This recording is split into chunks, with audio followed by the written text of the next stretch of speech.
My name is Mackenzie Sato, and I identify as a lesbian. My name is Russ Hayes. I'd identify myself in the LGBTQA spectrum as gay. So I'm from like a pretty conservative town in California. You know, just on the sense of feeling different. It wasn't like, you know, I didn't have a bunch of friends who were gay and who were open and who were talking about it. So it was hard to really kind of explore anything that I was feeling. You know, and then the more that I kind of separated myself from just, you know, people who I didn't think were very open-minded or people who seemed to be very accepting, I felt a lot more comfortable in spending a lot more time at my church, spending time with people who were just, you know, I knew that they would love me no matter what, no matter who I was. I felt I got a lot more comfortable, and, you know, I just started exploring what it meant to be myself.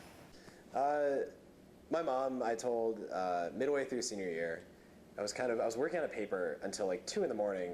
It was one of those things. It was just a late night. Had a lot of stuff on my mind. She was kind of still up doing something in her room, just like doing work. So I thought, okay, I'll just like say goodnight or whatever. I went upstairs to say goodnight, and then I just kind of told her, Mom, I'm gay. And it wasn't something that I expected to do. It wasn't something that I was planning on doing. It's something that I thought, you know, I should let her know. She's my mom, you know, I love her.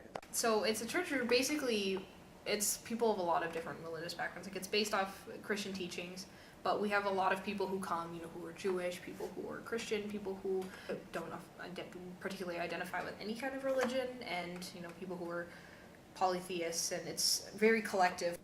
I'm a member of the College Republicans, which is like not some crazy thing, I promise. Honestly, I've had a harder time coming out as a Republican than as you know, gay on campus. But it's mostly about, you know, people just getting together and talking about truths and how we can learn to be, you know, there's like a set of 7 principles, and how we can learn to kind of just collaborate and work together, and taking things that we can, you know, see for certain and work together, because that at least we can agree on. I think one thing I don't particularly like is like kind of the politicization of like sexuality thing. It's saying you have to believe in this particular way. Say like, this is what you should believe, like this is what you should vote for, this is, you know, how you should act. It's an individual thing, it's an individual process. I think we have to talk to our friends, we have to talk to our family, we have to say, hey, why do you believe this?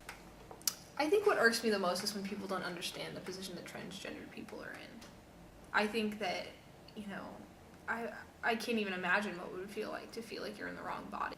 You know, because obviously you don't understand it, but it doesn't mean that you have to, discredit how they're feeling, and that's frustrating. And I much rather like to see people as like individuals, because I think that's what the most important thing is. Instead of talking down to people and saying you're ignorant, you're irrational, you're homophobic, it's about saying like, why do you believe these things? You know, let's have a real conversation for once.